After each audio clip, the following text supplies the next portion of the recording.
آدم عليه الصلاة والسلام Адам Аллахтың оған игілігі мен сәлемі болсын. أول نبي، Ол пайғамбарлардың ең алғашқысы болған. أبو البشر، Ол адамзаттың атасы. أصل خلق الإنسان لآدم، وآدم عليه الصلاة والسلام من تراب. Бүкіл адамзаттың негізі сол Адам алейхиссаламнан бастау алған. Ал Адам алейхиссалам ол топырақтан жаратылған. وأبو الجن هو إبليس، نعوذ بالله منه. Ал жындардың арғы атасы ол иблис. Біз Аллахтан одан пана тілеп сұраймыз. خلق من طين وهذا خلق من نار.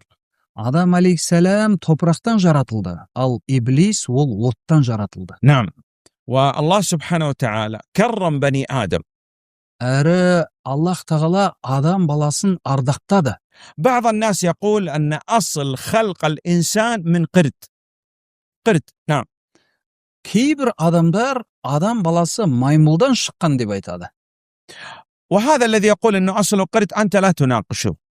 Біз олармен, яғни адам маймылдан шыққан дегендермен мүлдем тіпті санаспаймыз да, олармен айтыспаймыз да. تقول أنا أصلي كما أخبر الله سبحانه وتعالى لآدم عليه السلام وآدم من تراب، وأنت أصلك قرد، خلاص اجعل أصلك قرد امشي، ماذا أصنع لك؟ أنت أصلك قرد خلاص.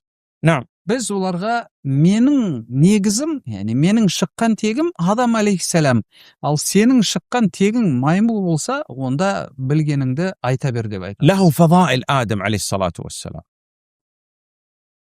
فضائل آدم عليه السلام. Адам алейхиссаламның артықшылықтары туралы сөз етейік. خلقه الله سبحانه وتعالى بيده. Адам алейхиссаламды Алла тағала өзінің екі қолымен жаратты. وأسجد له الملائكة، لكن الملائكة عليهم السلام سجدوا لآدم عبادة لله، طاعة لله، لا عبادة لله. لا يمكن أن يصرف شيء من العبادة لغير الله. نعم. Әрі Алла тағала бүкіл періштелерді Адам алейхиссаламға сәжде етуге бұйырды. Бірақ періштелер Адам алейхиссаламға құлшылық ретінде, ғибадат ретінде сәжде жасамады.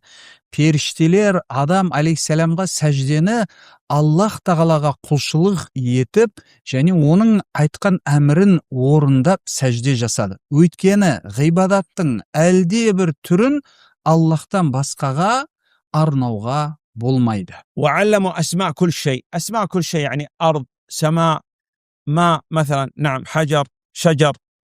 Әрі Алла тағала Адам алейхиссаламға бүкіл нәрсенің атауларын үйретті. Мысалы, аспан, жер, су, тал, ағаш, тас, тағы да басқалар. وجعله يسكن في الجنة.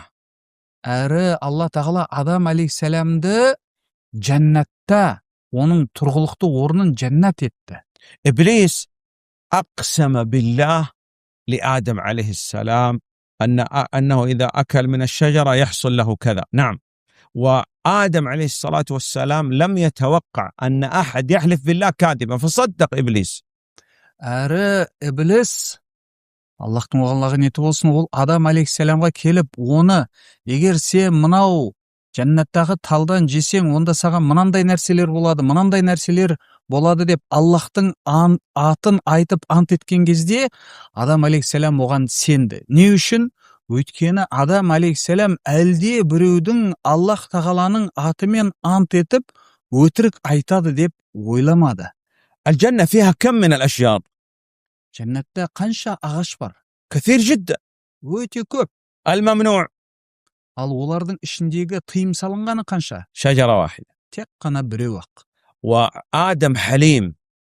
Әрі Адам алейхиссалам әл-Халим. علمه الله.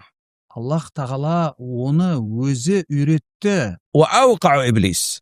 Әрі оған Иблис үстемдік ете алды сол кезде. فهل تسلم أنت؟ Ендеше сен аман бола аласың ба Иблистің саған? لا يمكن أن نتكلم في آدم عليه الصلاة والسلام بأدنى كلمة بعد أن تاب الله عليه.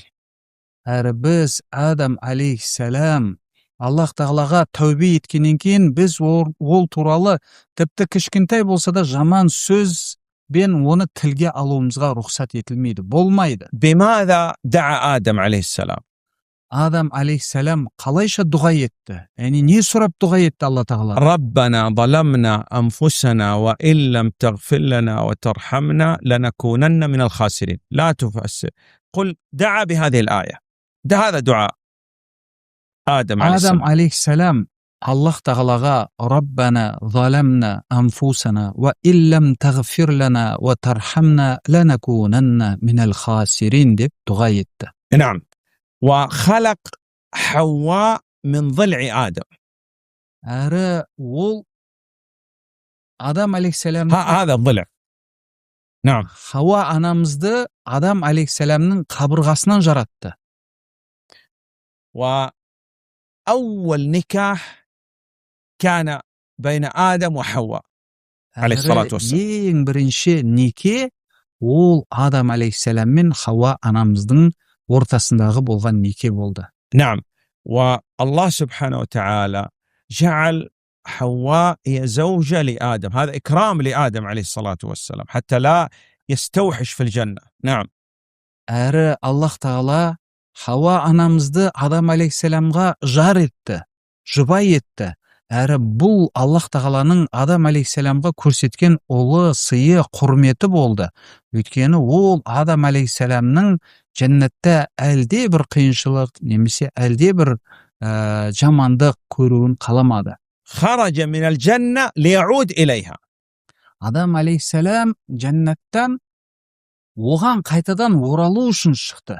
خرج من الجنة لحكمة أرادها الله. Әрі ол жәннаттан Аллах тағала қалаған хикмет үшін, яғни Аллах тағала қалаған даналықпен шықты. حصل بخروج آدم عليه السلام من الجنة بعثة الأنبياء والرسل عليهم الصلاة والسلام، إنزال الكتب، الشهداء، الصالحين. نعم. Және Адам алейхиссаламның жәннаттан шығып жерге орнатылуымен қандай ұлы нәрселер орын алды? Біріншіден, сол арқылы пайғамбарлар мен елшілердің жіберілуі, және солармен бірге кітаптардың түсірілуі орын алды. والله أعلم. Аллах бұл туралы жақсырақ біледі.